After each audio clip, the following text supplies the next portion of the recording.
Después del escándalo de la DEA, después de las amenazas de invasión militar, después de meses de tensión bilateral, llegó el momento de la verdad. Marco Rubio viene a México con una misión: firmar el acuerdo de seguridad más importante de la era Trump. Pero Claudia Sheinbaum tiene sus propias condiciones.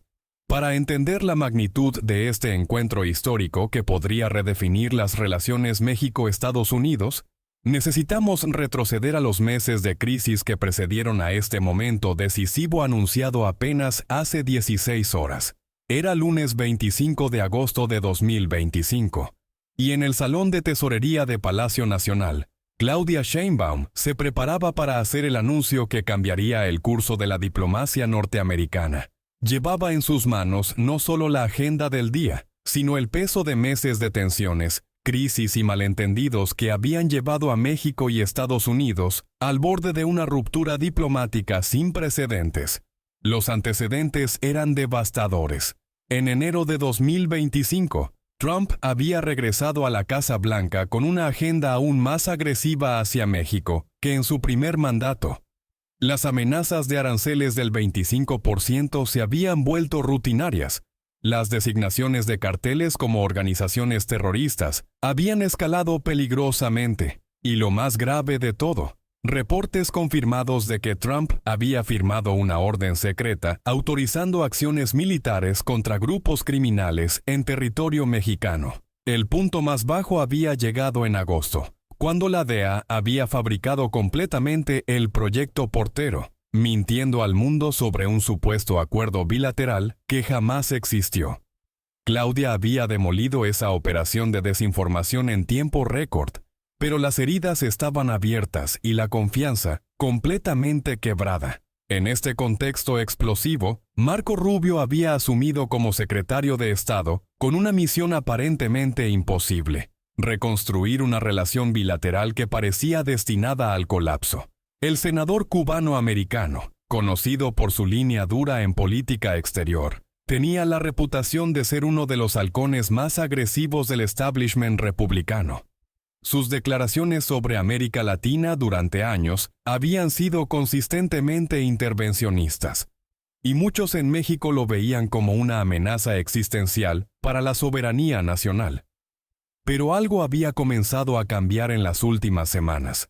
Durante su audiencia de confirmación en el Senado, Rubio había hecho declaraciones inesperadas que habían captado la atención de Claudia y su equipo diplomático. Es importante para nosotros no solo ir tras estos grupos, sino identificarlos y llamarlos por lo que son: de naturaleza terrorista. Había dicho sobre los carteles, pero inmediatamente había añadido algo crucial. Sin embargo, reconocemos que la designación de carteles como organizaciones terroristas conlleva complicaciones. Más revelador aún, Rubio había enfatizado repetidamente la palabra coordinación al hablar de las relaciones con México. La mejor manera de atender los problemas de migración, seguridad y narcotráfico es la coordinación al más alto nivel, había declarado, usando exactamente el mismo lenguaje que Claudia había estado promoviendo durante meses. Para enero de 2025, había quedado claro que la estrategia de confrontación pura no estaba funcionando. Los aranceles habían dañado la economía estadounidense tanto como la mexicana.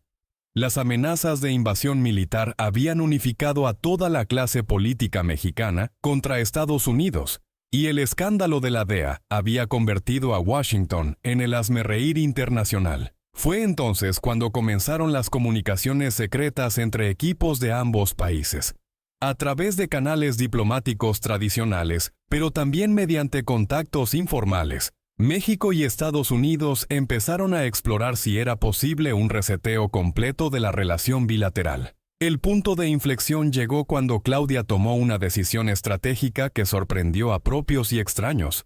En lugar de responder a las provocaciones estadounidenses con más provocaciones, optó por la diplomacia proactiva.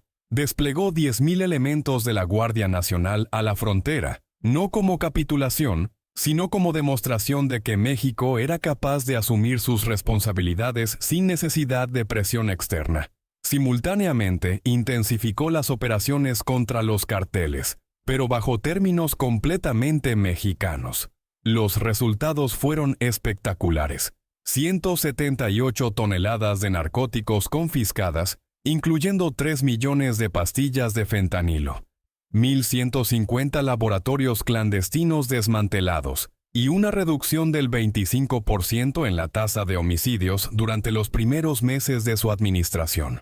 Pero lo más inteligente de todo fue que Claudia había trasladado voluntariamente más de 50 figuras del crimen organizado a Estados Unidos para ser juzgadas, demostrando que México estaba dispuesto a colaborar en la lucha contra el narcotráfico, pero solo bajo el principio de coordinación sin subordinación.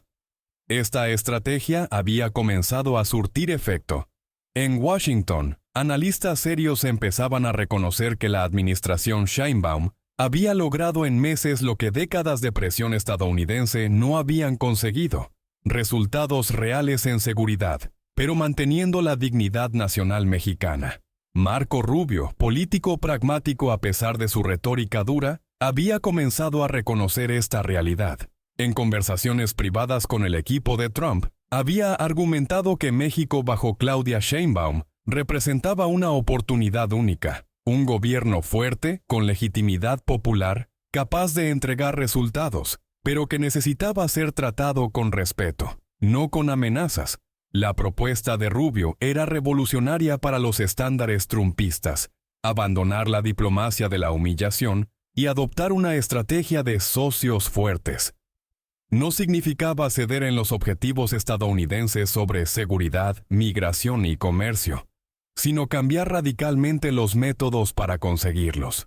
El momento decisivo había llegado 3 semanas atrás, cuando durante una llamada telefónica directa entre Trump y Claudia, ambos líderes habían acordado que era necesario un nuevo comienzo en las relaciones bilaterales. Trump, sorprendentemente, había expresado admiración personal por Claudia, y ella había correspondido reconociendo que la cooperación era posible si se basaba en respeto mutuo. Fue entonces cuando se decidió que Marco Rubio haría su primera visita oficial a México como secretario de Estado, no para imponer condiciones, sino para firmar un acuerdo de seguridad que llevaba semanas de negociación secreta. Y así llegamos al lunes 25 de agosto de 2025. 9 de la mañana, Palacio Nacional. Claudia Sheinbaum se dirigió al micrófono con la conciencia de que estaba a punto de anunciar algo histórico. Muy probable que venga Marco Rubio, dijo con esa serenidad característica. En la primera semana de septiembre. Es probable. Se confirmará esta semana. La pregunta del reportero llegó inmediatamente. ¿Se firmará el nuevo acuerdo de seguridad México-Estados Unidos durante la visita de Rubio? Sí, esa es la idea, respondió Claudia, y con esas 5 palabras acababa de confirmar el giro diplomático más importante de las relaciones bilaterales en décadas. El acuerdo que se firmaría en septiembre no sería como los pactos del pasado, donde México aparecía como socio menor. Este acuerdo estaría fundamentado en lo que Claudia había definido como los principios no negociables: soberanía, confianza mutua, respeto territorial y coordinación sin subordinación. Para Estados Unidos, el acuerdo representaba la oportunidad de obtener la cooperación mexicana más amplia de la historia, pero a un costo: reconocer a México como socio igualitario, no como Estado cliente. Para México, representaba la validación de una estrategia diplomática que había convertido una crisis en oportunidad. Demostrar que era posible trabajar con Estados Unidos sin comprometer la dignidad nacional. La visita de Rubio en septiembre será, por tanto, mucho más que una reunión diplomática rutinaria. Será el momento en que se defina si México y Estados Unidos pueden construir una relación del siglo XXI basada en respeto mutuo, o si están condenados a repetir los ciclos de tensión y crisis que han caracterizado su historia bilateral. Los preparativos ya han comenzado. El equipo de Claudia ha dejado claro que México recibirá a Rubio con todos los honores correspondientes a un secretario de Estado estadounidense. pero también que no habrá concesiones en los principios fundamentales que han guiado la política exterior mexicana. Rubio, por su parte, llega a México con la oportunidad de demostrar que la diplomacia de Trump 2.0 puede ser diferente, más efectiva porque es más respetuosa, más exitosa, porque reconoce la realidad del poder regional mexicano. El mundo estará observando este encuentro, porque su éxito o fracaso no solo determinará el futuro de las relaciones México-Estados Unidos, sino que establecerá precedentes sobre cómo las potencias grandes y medianas pueden relacionarse en el mundo multipolar del siglo XXI. En septiembre de 2025, cuando Marco Rubio pise suelo mexicano, no será solo un secretario de Estado visitando un país vecino. Será el representante de una superpotencia reconociendo que incluso las superpotencias necesitan socios verdaderos, no subordinados. Y Claudia Sheinbaum estará ahí para demostrar que México, una vez más, ha encontrado la forma de navegar las aguas turbulentas de la geopolítica sin perder su brújula moral, la defensa inquebrantable de la soberanía nacional. La historia juzgará este encuentro como el momento en que dos naciones decidieron que la cooperación inteligente era más poderosa que la confrontación destructiva. El nuevo capítulo de las relaciones México-Estados Unidos está a punto de comenzar.